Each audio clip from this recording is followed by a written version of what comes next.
TV. Fresh from your trip back from the States and the filming of the Unexplained files for the Valentich case. Do you want to tell us how you got involved in that in the first place? Did they contact you, or do you want to just run through that for us? That'd be great. Yeah, look, it basically comes down to the internet. Because you can find people on the internet, I guess. An American TV production company, Science Channel, they decided to make a new series on unexplained phenomena from all around the world, and they researched which stories they wanted to cover, which ones they wanted to use, and then they went looking for, in the right areas where these events happened, looking for the people who might have been involved or might have known something about the case. So they wanted to follow their leads. They used a journalistic approach to this. See, a lot of programs in the past will start with a conclusion and then film everything and design everything to kind of back up what they started with in the first place. They didn't want to do that this time. They didn't want to start like the Condon Committee did years ago, start with a conclusion and then try to disprove anything that went against what they thought.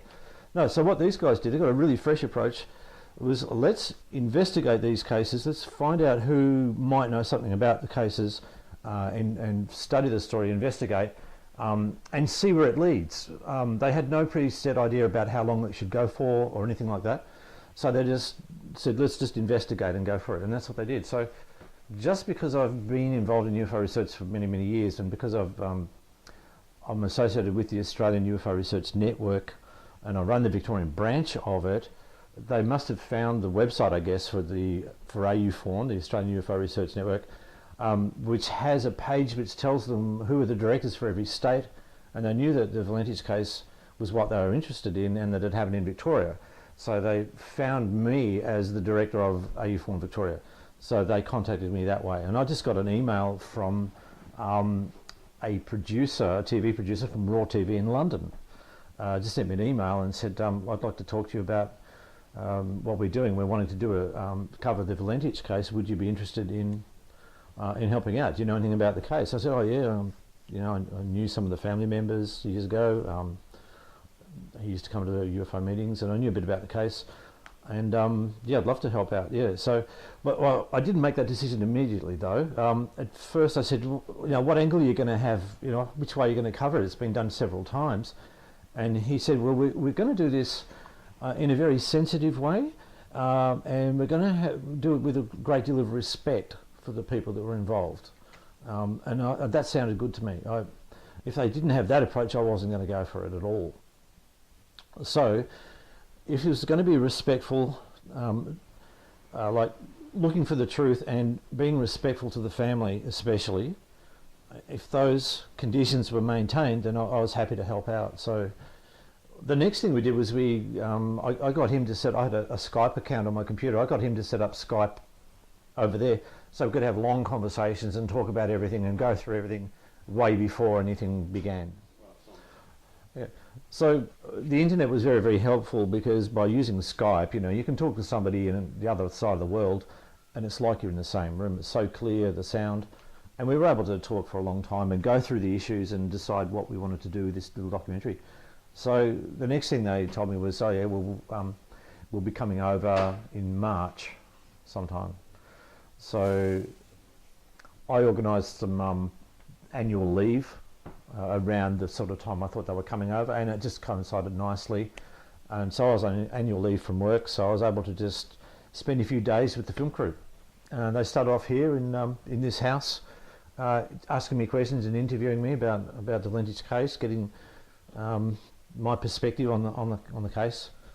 We then went down to my parents' house in Beaumaris, where I was on the day that the plane flew over, because I'm pretty well 99% convinced that I was one of the last people to see the plane in the air, because I definitely saw, on the day in question, I saw a blue and white Cessna heading into the sunset, due west, going directly for Cape Otway. So I definitely saw that. And the next day, in the papers, they said that there was a plane had gone down, it was believed to have run out of fuel, and so there was a search for this missing pilot. And it wasn't until later in the day that the story broke that there was any kind of UFO story involved with it, but there definitely was. But anyway, basically because of the internet, that's how it all came about. We spent 3 days filming, interviewing different witnesses, some of whom I had never met before, so it was really good to be able to meet more witnesses that I'd never met before. People that were just in the right place at the right time to see something unusual on the day. So they did their research and tracked all these people down. I knew of a couple of the people. I'd never met Brian Jones before. He was the gentleman who was asked to go back to work after he'd locked up for the day. He had to go back to turn on the landing lights. Back in the 1970s, they didn't have the automated systems that they have now, where the lights will just come on. If the transponder from an aircraft happens to be within a certain range, the lights just come on. They didn't have that in the 70s. Fred would have had to have landed somewhere and gone to a public phone box and rung up and requested they turn the lights on. And he wasn't doing that. He was going down there. One of the things that came out of this whole investigation too was about a lot of people have asked why was it that that Fred didn't ask for those landing lights to be turned on at the landing strip at King Island. And it was still actually daylight when he went down there. When he took off, it was daytime. I saw the plane in the daytime. He was heading into the sunset. At 7 p.m, he was at somewhere around in the vicinity of Cape Otway, and that's when he said, I'm at Cape Otway proceeding to King Island. That was about 30 seconds after 7 p.m, and it was still broad daytime. Although the sun was on the horizon at that point, it was still twilight, and he was only, by 7:15 it was all over. The whole conversation was over. He'd had the encounter. There was 6 minutes from the point of time where he said he was at Cape Otway.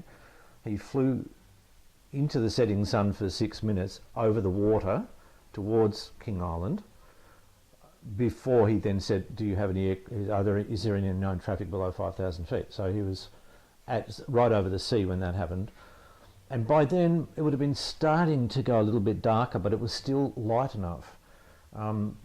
Some people would say, well, the ground might have been in shadow by then, but he could still see where he was going and see well enough to land. Just like you can drive down the road without your lights on when it's twilight. You don't have to turn the lights on your car really until it gets dark, you know. So he could have easily landed the plane without any lights on at the airport. The return flight, though, would have been his first night flight over water, but you know, he didn't get back for that. He disappeared before he landed. So. What about... That's a long-winded answer, isn't it? Yeah, that's well done. Maybe you can tell us a little bit about the conjecture that floats around about finding some wreckage several years after the event. Oh, well, that report that was released only last year, the official government report that's been under wraps for 34 years, had a lot of detail, lots and lots of detail about the government investigation into the whole case. One of the things that happened was in 1983, about 5 years after he disappeared, some piece of an aircraft was found on the beach at Flinders Island, and it's a small piece of aluminium from the air intake cowling under the engine, and it's just a small piece of aluminium, and the aluminium was consistent with the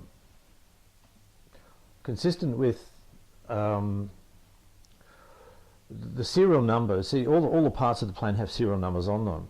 The serial number was consistent with the time frame that plane was manufactured. But it could have been from any of 1,000 planes that were manufactured at that time. So there was the colour was correct, it was white, and the plane was a white plane with blue trim, blue paint trim. So this had been resprayed at some stage too. And I'm not sure. I've been talking to a few pilots and people from around Moorabbin Airport that reckon that the plane may not have actually been resprayed because, although it had a few changes of ownership, the plane itself was only about 8 years old when it disappeared. So it wasn't all that old, the plane. So it probably didn't even need to be resprayed. But anyway, the serial numbers didn't quite match. It wasn't an exact match. Well, it was within the right range, but it wasn't a full number. It wasn't from that actual aircraft. There's no way you could prove it. And now how could something, a little piece of metal that is not even buoyant, found on a beach, how could it have drifted right across Bass Strait from King Island to Flinders Island? It's quite a distance. It had 5 years to do it in, but it was a piece of metal, but it had just gone to the bottom. But this was found on the beach within a couple of 100 metres of an air landing strip. It could have come off any one of 1,000 planes that landed on Flinders Island. There's no connection. But because a piece of aircraft was found within a 200-mile radius of where Valentich disappeared, it got into the file, you see. But I don't find that very convincing. If it is part of the plane, then they've found a part of the plane. They haven't found anything else. We've still got a missing pilot. We've still got a missing aircraft. We've just got a little piece of metal. And just getting back to the episode that's just been released, Mm-hmm. the Unexplained Files. Yep. How did you feel that they portrayed the case? Well, as I said before, they didn't have any preconceived ideas, any preconceived notion. They went out and they interviewed people, and they interviewed everybody that they could, and then they edited it all together, and then they wanted to see where that led. Okay. And they didn't find any answers, so it's still up in the air at the end. But they let people recount what they think happened. They let people tell their story and what they think was the result, and then they let the viewer make their own mind up. And I think that's the best way to do it. You know, everybody's got to make their own mind up. You're not going to convince anybody otherwise. And it's good that everybody that's in the show has the opportunity to say what they think. Well, let's talk a little bit about what you might think about the infamous noise that's heard at the end of the that metallic conversation, the sound. metallic sound. Yeah, it's a very, very strange sound. Well, first of all, what I do know is that it is the actual sound from the actual tape, because I did once have an opportunity to hear the whole thing, and that is the same thing. It's from the actual tape. It is a very strange sound. I don't know the significance of this recording, of this sound recording. It's quite interesting, the fact that it's right there on the tape where it is. You see, first you've got Frederick flying the plane with one hand, holding a microphone with one hand, and flying the plane with one hand, and having a conversation, right, for 7 minutes, describing what he's seeing, saying that this is very strange, I don't know what it is, I can't identify it. And they said, can you confirm you cannot identify? And he said, yes, affirmative, cannot identify it. So there's something strange flying around him. He's holding the mic, he's flying the plane with one hand. He's concentrating on what he's doing, he's keeping the plane in the air the whole time. He knows that his safety depends on him staying there in the air, flying the plane. He's heading for King Island. They even asked him, what are your intentions? Steve Roby asked him, what are your intentions? He said, my intentions are to continue to King Island, which is what he was doing. Now, there's at one point in the conversation where he stopped heading to King Island because he said, I'm orbiting and the thing's orbiting on top of me also. So at that point, he's no longer heading to King Island. He's going around in circles, either trying to see what's going on around him or to try to find where the thing's gone, because at one point he said it's vanished. So he's going around in a big circle, and this thing was circling above him as he's going around. So it's going 3 or 4 times the speed that he could go. And then he eventually says, look, I'm proceeding to King Island. So he's got his bearings, it's still daytime, and he could see King Island. If you climbed on top of the lighthouse there at Cape Otway, you could probably see King Island from there. Probably, I haven't tried.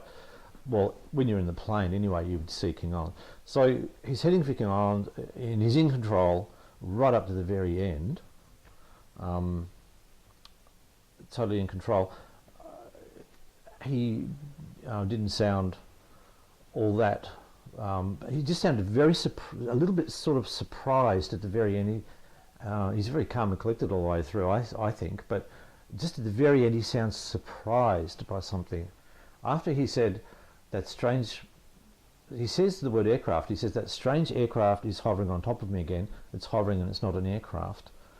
And then he stops, and then he says DSJ Melbourne, and then he doesn't say anything, and then that metallic sound comes in. Now, they were his last words, and then that strange noise happens for 17 seconds, or however long it was, about 17 seconds. And that unusual sound has, I reckon it has a great significance. I really can't say, I don't know what it is, but it's right there where you would expect it to be if something unusual was happening. It's something unusual. First of all, the circumstances are unusual, and then this sound is unusual, and then there's no trace of him anymore. So it's very significant that it's right there, and it's amazing that the Science Channel were able to get hold of that sound for this little documentary, because it's never been available before. Well, not since 3XY used it in a documentary, and that's just disappeared because the radio station disappeared. And I've contacted everybody from the producer, the narrator, all the people involved in this little radio documentary, little rock and roll radio station in Melbourne called 3XY, pre-FM days, or just after FM came in. And that's probably why nobody ever listened to it anymore, because they were listening to the nice clear FM sound.